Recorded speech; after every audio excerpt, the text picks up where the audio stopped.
감리교 창시자인 웨슬리 목사님의 회심 기념 주일입니다.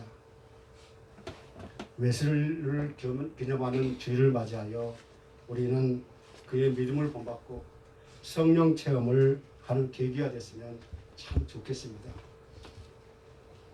그는 성경을 읽었지만 말씀을 그대로 받아들이기보다는 자기의 이성이 먼저였기에 성령을 믿지 못했어요. 그러나 월더스케이 한 장소에서 열렸던 작은 집회에서 그는 마음이 뜨거워지는 경험을 한 후에 그의 사역은 복음주의 사역이었습니다. 그는 매일 새벽 4시에 일어나서 성경을 읽었는데 이런 그의 신앙을 눈여겨본 사람들이 그의 매우 규칙적인 그 생활을 보면서 규칙쟁이라는 이름을 붙인 것이 메소디스트, 곧 감리교 신자라는 것입니다. 그는 일평생 성경을 읽고 말씀을 연구하고 하나님 말씀으로 한평생 설교했으며 감리교인들에게 중요한 것은 머리, 가슴, 손이라는 주장하면서 말 그대로 성경 말씀 그리고 체험 그리고 실천의 삶을 사셨던 것입니다. 그러므로 그리스도인들은 성경의 권위를 인정하고 말씀을 묵상하고 말씀을 연구하고 그리고 그 말씀대로 순종하는 그러한 삶을 살 것을 저와 여러분에게 말씀해 주고 있습니다. 왜냐하면 우리가 성경을 읽어야만이 또 우리가 깨달을 수 있고 그 말씀대로 살아갈 수 있기 때문이죠. 그래서 저는 오늘 본문을 통해서 사도 바울이 왜 복음을 부끄러워하지 않고 자랑스럽게 그렇게 전했는지 담대하게 전했는지 본문을 놓고 하나하나 살펴보면서 여러분과 함께 은혜를 받기를 원합니다. 첫 번째로 믿는 자에게 구원을 주시는 하나님의 능력입니다. 무엇이 복음이며 무엇이 구원입니까? 하나님이 하나밖에 없는 아들 예수를 사람의 몸으로 이 땅에 태어나게 하시고 인류의 모든 죄를 지시고 십자가에 못 박혀 돌아가시게 하셨으며 또 3일 만에 부활하셔서 승천하신 그 사실이 바로 복음인 것입니다. 그리고 구원이란 죄로부터 용서받는 것을 의미하고 있습니다. 그래서 하나님의 소망은 죄인이 죄를 용서받아 구원받게 되는 것인데 바로 이 복음을 통해서 사람이 구원해 낼 수 있는 그러한 일이기 때문에 이 복음은 인류를 구원해내는 하나님의 능력이 된다고 말씀하고 있는 것입니다. 그래서 본문 16절 앞부분만 우리 다 함께 읽겠습니다. 시작. 내가 복음을 부끄러워하지 아니하노니 이 복음은 모든 믿는 자에게 구원을 주시는 하나님의 능력이 되리라. 아멘. 복음은 구원을 주시는 하나님의 능력이므로 이 구원을 주시는 하나님의 능력이 이 복음 안에 있기 때문에 사도 바울은 결코 부끄러워하지 않고 자랑스럽게 담대하게 전했다는 이 사도 바울의 신앙 고백은 우리 신앙에 매우 중요한 도전을 주고 있습니다. 여기서 복음이 구원을 가져다주는 하나님의 능력이라는 것은 하나님의 능력으로 말미암아 복음이 인간에게 허락되었음을 말하는 동시에 그 복음을 믿는 결단의 믿음이 그로하여금 우리의 과거의 삶과는 달리 완전히 변화되어 하나님 나라의 삶을 살아가게 되는 에너지로 나타난다는 깊은 의미가 있는 것입니다. 즉 복음은 하나님 편에서 행하시는 능력의 행동이지 사람이 아무리 노력하고 사람의 능력으로 이루려고 하지만은 그렇게 되지 않는다는 것을 우리에게 가르쳐주고 있습니다. 이 능력은 그리스도와의 관계된 능력 또는 그리스도 그 자체를 뜻하고 있습니다. 그렇기 때문에 복음은 인간의 속에 있는 어떠한 가능성에서 시작하는 것이 아니고 하나님의 능력에 절대적인 근거를 두고 있다는 것이죠. 다시 말하면 구원을 이루시는 하나님의 능력, 곧 하나님의 지혜를 의미하며 동시에 그리스도의 본질적인 사역을 말하고 있습니다. 그래서 사도 바울은 고린도전서 1장 18절에서 십자가의 도가 구원받는 우리에게는 하나님의 능력이라고 그렇게 말하고 있습니다. 이처럼 예수님 그리스도를 구주로 고백하고 그가 살아계신 하나님이라는 것을 믿을 때 그에게서 구원이 있음을 성경은 많은 곳에서 우리에게 보여주고 있습니다. 그러나 이 핵심적인 기독교의 진리가 사람들에게 요즘에 식상하게 들리는 때가 되고 말았습니다. 생활의 모든 것들을 과학과 물질이 해결해주고 인간의 삶의 내용이 모든 것을 즐기는 것, 이 땅의 모든 것을 즐기는 그러한 패턴으로 돌아가기 때문입니다. 그래서 현대 교인들은 믿음을 너무 쉽게 우리가 생각할 때가 참 많이 있습니다. 복음을 믿는 믿음은 예수 그리스도를 믿는 것이고 예수 그리스도의 삶을 믿는 것입니다. 그러므로 복음은 믿는 자로 하여금 하나님의 뜻과 섭리대로 살아가게 하는 본질적인 능력이 되는 것입니다. 그러므로 참된 복음의 의미가 하나님의 능력이신 복음을 소유하는 우리가 되도록 노력하는 우리 모두가 되시기를 주님의 이름으로 간절히 축원합니다. 두 번째로 만민에게 미치는 하나님의 능력입니다. 당시 사람들이 보기에는 복음이 어땠을까요? 유대인에게는 거리끼는 것이고 이방인들에게는 미련한 것이었다고 말하고 있습니다. 이방인에게도 유대인에게도 복음은 매력적이지 않았어요. 게다가 유대 그리스도인들은 이방인들에게 복음 전하는 것을 수치로 여겼어요. 그러나 사도 바울은 사람들 앞에서도 항상 자랑스럽게 담대히 하나님의 말씀을 전했습니다. 우리가 잘 아는 것처럼 갈라디아서 6장 14절에서 십자가를 자랑했고 빌립보서 3장 3절에서는 예수 그리스도를 자랑했습니다.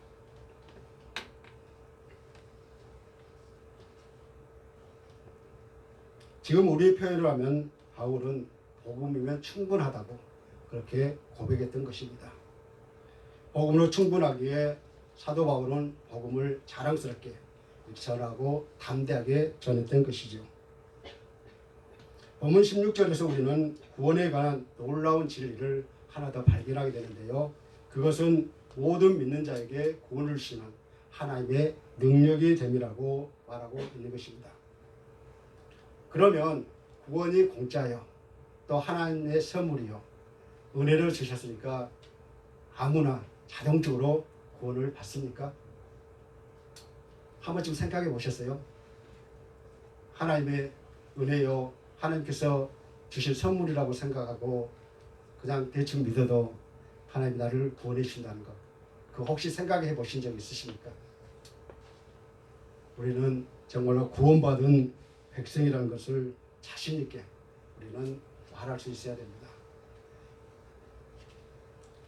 구원받는 것은 바로 우리가 예수 그리스도를 나의 구주로 영접하고 믿는 믿음입니다. 그래서 구원 앞에 모든 믿는 자라는 전제 조건이 있습니다.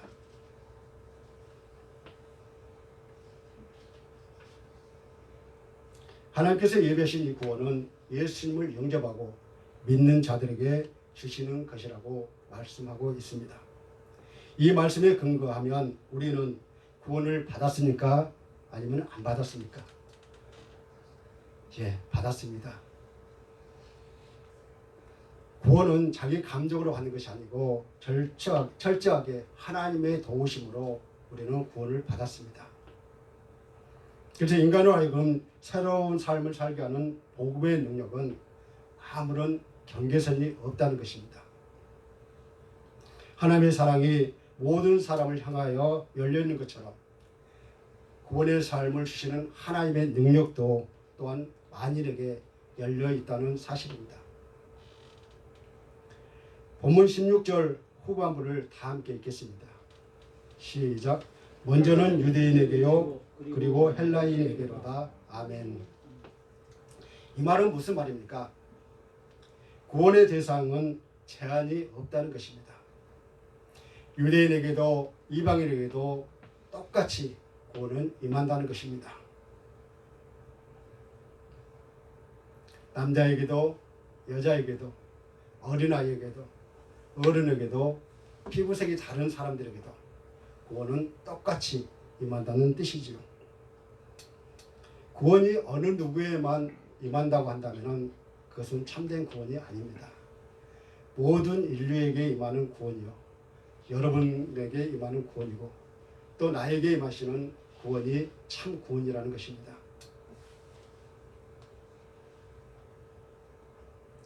이에 대해서 요한복음 3장 16절 후반부를 보니까 그를 믿는 자마다 멸망하지 않고 영생을 얻게 하려 하심이라 라고 말씀하고 있었고, 만국에 전파되어야 할 복음에 대해서는 사도행전 1장 8절에서 8절 후반부에 보면은 예루살렘과 온 유대와 사마리아와 땅끝까지 이르러 내 증인이 되리라 라고 말씀하고 있습니다.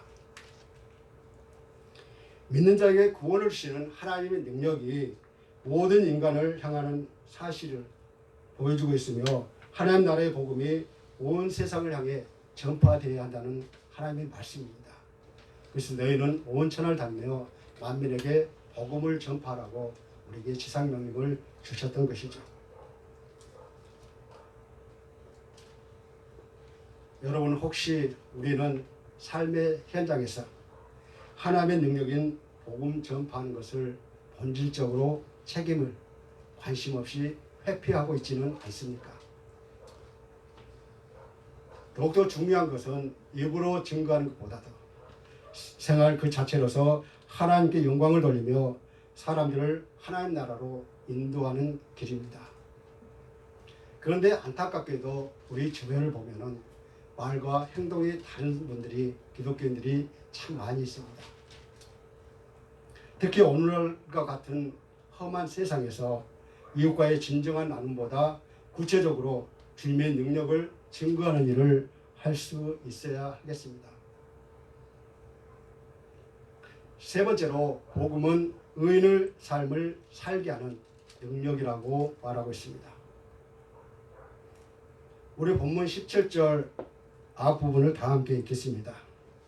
시작. 복음에는 하나님의 의가 나타나서 믿음으로 믿음에 이르게 하나니 기록된 바 오직 의인은 믿음으로 말미암아 사리라 함과 같으니라. 아멘. 복음에는 하나님의 의가 나타나서라고 했는데 복음이 있는 곳에는 하나님의 의로움이 있다는 것입니다. 그것은 사람을 의롭게 하는 하나님의 의가 거기에 있다는 것이죠. 복음이 하나님의 능력인 이유가 바로 거기에 있습니다. 하나님께서는 의로우신 분이심으로 사람들이 의롭지 않으면 하나님과 하나가 될 수 없기 때문에 의롭지 못한 죄인들이 의롭도록 하는 방편으로 복음을 믿는 조건을 제시해주고 있는 것입니다. 그렇다면 하나님의 의가 나타났다는 의미가 무엇일까요? 사도 바울은 빌립보서 3장 9절에서 이렇게 증거하고 있습니다. 다 같이 읽겠습니다. 그 안에서 발견되게 하나니 내가 가진 의는 율법에서 난 것이 아니요 오직 그리스도를 믿음으로 말미암은 것이니 곧 믿음으로 하나님께로부터 난 의라. 아멘. 사도 바울은 하나님의 구원 방식을 정확하게 알고 있었어요. 하나님의 의라는 것은 죄인들에게 그들 자신의 것이 아닌 하나님의 의를 주심으로 단절된 하나님과의 그 관계를 회복시키시려는 하나님의 주도적인 역할이었습니다.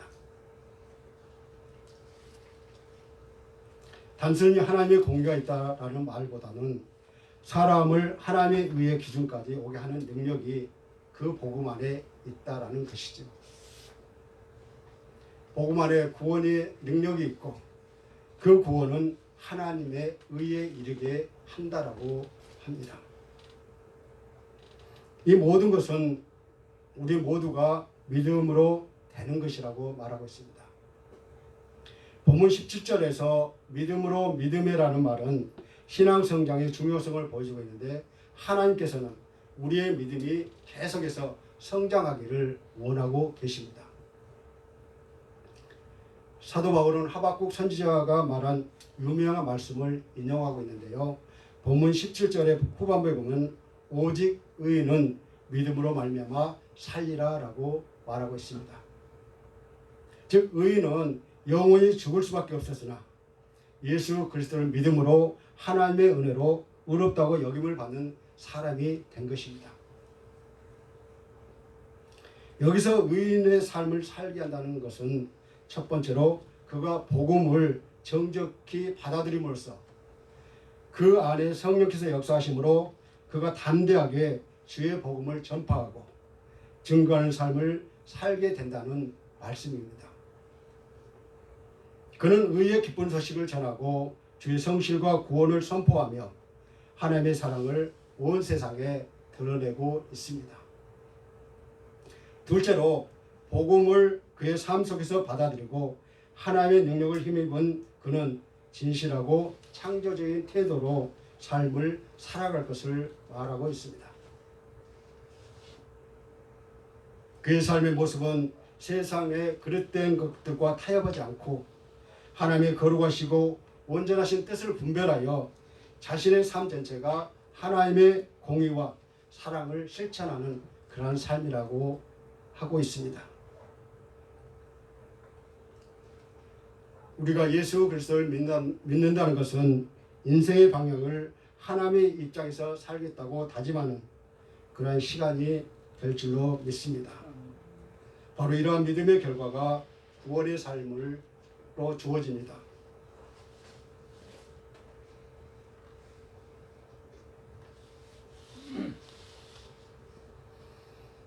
복음의 능력, 그것은 감각적인 형태로 정신적인 영역에만 머무는 것이 아니며 또 내세의 영적인 삶만을 위한 것이라고 할 수 없습니다. 오히려 이 모든 것들 외에 현실의 구체적인 생활 현장에서 의를 실천하고 추구하는 사랑이 실천하는 능력이라고 말함이 더욱더 가까울 줄 압니다. 믿습니다. 주님께서는 그의 사랑하는 제자에게 마태복음 5장 6절에서 의에 줄이고 목마른 자는 복이 있나니라고 말하고 있는데 그 이유는 세상에서 하나님의 의를 찾고 그대로 살려고 목이 타도록 애타하는 자가 하나님의 능력을 진정으로 받는 자가 되기 때문이라고 말하고 있습니다. 사랑하는 성도 여러분, 우리는 스스로 하나님의 의로운 자녀라고 말은 하지만 정녕 우리는 현실 속에서 복음의 힘, 하나님의 능력이신 예수 그리스도를 얼마나 증거하고 계십니까?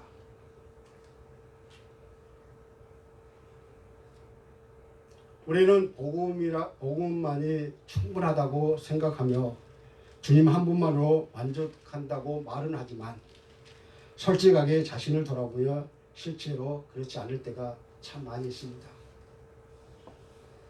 복음으로 충분하지 않는 것처럼 살고 있지는 않습니까? 오늘날 많은 그리스도인들이 성경을 거의 읽지 않습니다. 겨우 예배 시간에 듣는 설교 또는 유튜브를 통해서 나오는 그 설교가 듣는 것이 거의 대부분의 성경을 읽었다고 성경을 들었다고 그렇게 말들 하고 있습니다. 성경은 오늘 이 시대를 살아가는 저와 여러분에게 전해져야 하는 살아있는 하나님의 말씀입니다. 그래서 우리가 성경을 자주 읽어야 되는데 자주 읽어야 우리가 성경을 깨닫고 알게 되잖아요. 그래야만 우리가 성경 말씀대로 살아갈 수 있는데 그렇지 못한 것이 오늘날 현실이라고 그렇게 말을 하고 있습니다. 말씀을 많이 읽고 묵상하는 가운데 나에게 주시는 하나님의 메시지를 발견하고 그 무엇으로도 표현할 수 없는 감격과 기쁨을 누리시기를 간절히 소원합니다. 말씀을 맺겠습니다. 바울은 왜 복음을 부끄러워하지 않고 자랑스럽게 전했을까요?